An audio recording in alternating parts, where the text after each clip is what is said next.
মিষ্টিগুলো দেখে কেউ বিশ্বাসই করতে পারবে না এই মিষ্টিগুলো ঘরে তৈরি করা হয়েছে। এভাবে মিষ্টি তৈরি করে যাকেই খাওয়াবেন কেউ বিশ্বাসই করতে পারবে না আটা দিয়ে এই মিষ্টিগুলো তৈরি করা হয়েছে। একদম মিষ্টি দোকানের মতো পারফেক্ট মিষ্টি তৈরি হবে। আমার মতো করে এভাবে মিষ্টি তৈরি করলে মিষ্টিটা পারফেক্ট হবে, মিষ্টির ভিতরে চিনি শিরাটা ঠিকঠাক মতো ঢুকবে, মিষ্টি শক্ত হবে না, চিনি শিরা মিষ্টি দেওয়ার সাথে সাথে চুপসে যাবে না। ছোট ছোট এই টিপসগুলো ফলো করেছি। প্রথমে চিনি শিরাটা তৈরি করে নেব। কড়াইতে দিয়ে দিচ্ছি 3 কাপ পরিমাণে চিনি। এবার এর সাথে দিয়ে দেব 3 কাপ পরিমাণে জল। আমি এখানে যতটা চিনি নিয়েছি ঠিক ততটাই জল নিয়েছি। চিনির পরিমাণটা বা জলের পরিমাণটা কম বেশি রাখতে পারেন। এর সাথে দিয়ে দিচ্ছি 3টে এলাচ। এলাচ 3টাকে একটু ফাটিয়ে দিয়েছি। এটা জাল করার পর চিনি শিরার সাথে এলাচের ফ্লেভারটা একদম ভালোভাবে মিশে যাবে। যতক্ষণে চিনি শিরাটা তৈরি হচ্ছে আমি এদিকে শুকনো উপকরণগুলো মিশিয়ে নেব। মিষ্টি বানানোর জন্য আমি এখানে দিয়ে দিচ্ছি 1 কাপ পরিমাণে আটা। আটার পরিবর্তে এখানে ময়দাও ব্যবহার করতে পারেন। আর এখানে দিয়ে দিচ্ছি 1 কাপ পরিমাণে গুঁড়া দুধ। সামান্য পরিমাণে দিয়ে দিচ্ছি বেকিং সোডা। এখানে 1 চিমটির মতো বেকিং সোডা দিয়ে দিয়েছি। আর বেকিং সোডার পরিমাণটা বেশি দেওয়া যাবে না, তাহলে মিষ্টিগুলো ভেজে নেওয়ার সময় ফেটে যেতে পারে। শুকনো উপকরণগুলো একসাথে মিশিয়ে নিয়েছি। আটা বা গুঁড়ো দুধের পরিমাণটা কম বেশি বাড়িয়ে নিতে পারেন বা যে কোনো একটা কম বেশি এগুলো করে নিতে পারেন। এখানে চিনি শিরাটা জাল চলে এসেছে। আর চিনি শিরাটা কিন্তু বেশি সময় জাল করতে হবে না। চিনিটা গলে গেলেই চিনি শিরাটা তৈরি হয়ে যাবে। তার জন্য চিনি আর জলের পরিমাণটা সমান সমান রাখতে হবে। জলের পরিমাণটা বেশি দিলে চিনি শিরাটা কিন্তু বেশি সময় জাল করতে হবে। আমি যখনই চিনি শিরাটা তৈরি করি আমি সবসময় চেষ্টা করি চিনি আর জলের পরিমাণটা সমান রাখার। এতে করে চিনি শিরাটা পারফেক্ট তৈরি হয়, বেশি সময় জাল করতে হয় না। চিনি শিরাটা তৈরি হয়ে গেছে, এবার এটাকে ঢাকা দিয়ে সাইডে রেখে দেবো। এবার এখানে দিয়ে দিচ্ছি 1.5 চামচের মতো ঘি। এখানে কিন্তু তেল ব্যবহার করা যাবে না, তাহলে মিষ্টিগুলো শক্ত হয়ে যাবে।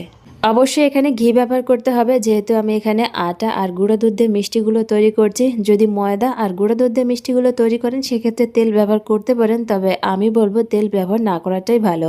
তেল ব্যবহার করলে মিষ্টিগুলো চিনি শিরা দেওয়ার সাথে সাথে অনেক সময় শক্ত হয়ে যায়। যদি ময়দা দিয়ে মিষ্টি তৈরি করেন সেক্ষেত্রে তেল ব্যবহার করতে পারেন, তবে ঘি ব্যবহার করাটাই সবথেকে ভালো। মিষ্টিগুলো সবথেকে ভালো তৈরি হয়। আটা আর গুঁড়া দুধ মিশিয়ে যদি মিষ্টি তৈরি করেন তেল কখনোই ব্যবহার করবেন না। তেল ব্যবহার করলে কিন্তু মিষ্টিগুলো শক্ত হয়ে যাবে। ঘিটাকে খুব ভালো করে মিশিয়ে নিতে হবে। আর এখানে ময়ান দেওয়াটা যত ভালো হবে মিষ্টিগুলো তত ভালো তৈরি হবে। ঘিটাকে দিয়ে খুব ভালো করে ময়ান দিয়ে নিয়েছি। এবার দুধ দিয়ে মিষ্টির ডোটাকে মেখে নেব। দুধের পরিবর্তে এখানে কিন্তু জলও ব্যবহার করতে পারেন। দুধটাকে আগে থেকে জাল করে ঠান্ডা করে নিয়েছিলাম। আর এখানে অল্প অল্প পরিমাণে দুধ দিয়ে মিষ্টির ডোটাকে মেখে নেব। মিষ্টির এই ডোটাকে দুধ দিয়ে মাখার সময় কিন্তু এটাকে আলতোভাবে মেখে নিতে হবে। একদম মসৃণ করে মেখে নেওয়া যাবে না। আমরা রুটি বানানোর জন্য আটার ডোটাকে যেরকম মসৃণ করে একদম মেখে নিই ওরকম কিন্তু একদমই মেখে নেওয়া যাবে না।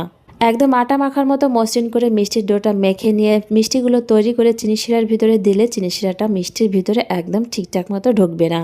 মিষ্টির ডোটাকে আগে থেকে বেশি শক্ত করে মাখা যাবে না, এটাকে একটু নরম করে মেখে নিতে হবে। কিছু সময় পর হালকা একটু শক্ত হয়ে যাবে। এখানে গুঁড়া দুধ ব্যবহার করা হয়েছে, তার জন্য এটাকে কিন্তু একটু নরম করে মেখে নিতে হবে। বেশি শক্ত হলে মিষ্টিগুলো কিন্তু ঠিকঠাক মতো হবে না। আমি যেভাবে মিষ্টির ডোটাকে আলতো হাতে মেখে নিয়েছি ঠিক এরকম করেই মাখতে হবে। একদম মসৃণ করে কিন্তু মাখা যাবে না। এই মিষ্টির ডোটাকে মাখার জন্য 1/2 কাপের মতোই দুধ লেগেছে, এর থেকে কম বেশি লাগতে পারে। হাতে সামান্য ঘি লাগিয়ে নিয়েছি। কিছুটা পরিমাণে মিষ্টির ডো নিয়ে এভাবে গোলাপ জামুনের শেপ দিয়ে দেবো। মিষ্টিগুলো কিন্তু আমি বেশি বড় করে তৈরি করে নিই। মিষ্টিগুলোকে একটু ছোট ছোট করেই তৈরি করেছি। নিজেদের পছন্দ মতো যে কোনো শেপের মিষ্টি তৈরি করে নিতে পারেন। সবগুলো মিষ্টি তৈরি করে নিয়েছি। এবার মিষ্টিগুলোকে ভেজে নেওয়ার পালা। তেলটাকে হালকা গরম করে মিষ্টিগুলো দিয়ে দেবো। মিষ্টিগুলো দেওয়ার পর যখন এরকম হালকা হালকা বুদবুদ ক্রিয়েট হবে তখন বুঝতে হবে তেলটা ঠিকঠাক মতো গরম আছে। তেলটা বেশি গরম করা যাবে না, তাহলে মিষ্টিগুলো দেওয়ার সাথে সাথে কালার চলে আসবে, ভিতরে কাঁচা থেকে যাবে। তেলটা এরকমই গরম রাখতে হবে যে মিষ্টিগুলো দেওয়ার পর পর এরকম হালকা হালকা বুদবুদ ক্রিয়েট হবে। সবগুলো মিষ্টি দিয়ে দিয়েছি। এবার মিষ্টিগুলোকে হালকাভাবে একটু নাড়াচাড়া করে নেব, যাতে মিষ্টির উপরের অংশটা একটু হালকা শক্ত হয়ে গেলে তারপর এভাবে এটাকে নাড়াচাড়া করে নিতে হবে। মিষ্টিগুলো নরম থাকা অবস্থায় পেছুলা বা এরকম ছাঁকনি দিয়ে যদি নাড়াচাড়া করতে চান তাহলে মিষ্টির গায়ে দাগ লেগে যাবে। মিষ্টিটা যখন হালকা একটু শক্ত হয়ে আসবে তারপর ছাঁকনি বা পেছুলার সাহায্যে এটাকে নাড়াচাড়া করতে হবে। এই যে আমি এভাবে ছাঁকনি দিয়ে মিষ্টিগুলোকে নাড়াচাড়া করছি, এভাবে যদি মিষ্টিগুলোকে নাড়াচাড়া করা হয় মিষ্টিগুলো সমানভাবে ঘুরতে থাকে, সমানভাবে মিষ্টিটা কুক হয় আর সব দিকে কালারটা একদম সমান আসে। মিষ্টিগুলোকে লো টু মিডিয়াম ফ্লেমে ভেজে নিয়েছি। এবারে মিষ্টিগুলো নামিয়ে নেব। মিষ্টিগুলো নামিয়ে নেওয়ার সাথে সাথে কিন্তু চিনি শিরা দেওয়া যাবে না। মিষ্টিগুলোকে নামানোর পর কিছু সময় রেখে দিতে হবে হালকা একটু ঠান্ডা করার জন্য। মিষ্টিটা একটু হালকা ঠান্ডা হয়েছে। প্রথমে একটা মিষ্টি মোটামুটি গরম চিনির শিরায় দিয়ে দেখব মিষ্টিটা চুপসে যাচ্ছে কিনা। মিষ্টিটা যদি চুপসে না যায় তাহলে মিষ্টিটা এই চিনির শিরায় দিয়ে দেওয়া যাবে। মিষ্টিগুলো ভেজে নেওয়ার পর তেল থেকে তুলে নেওয়ার সাথে সাথেই কিন্তু চিনি শিরায় দেওয়া যাবে না, তাহলে মিষ্টিগুলো চুপসে যাবে। মিষ্টিটা একটু হালকা ঠান্ডা করে মোটামুটি গরম চিনি শিরা এটাকে দিয়ে দিতে হবে। চিনি শিরাটাও কিন্তু বেশি গরম করা যাবে না, হালকা গরমের থেকে একটু বেশি গরম হবে এরকম গরম চিনি শিরা মিষ্টিগুলো দিয়ে দিতে হবে। সবগুলো মিষ্টি দিয়ে দিয়েছি, এবার এটাকে ঢাকা দিয়ে সারা রাত রেখে দেবো। এই মিষ্টিগুলো 3-4 ঘন্টার ভিতরে রেডি হয়ে যায়, তবে এটাকে সারা রাত রেখে দিলে এটা খেতে অনেক বেশি মজার হয়।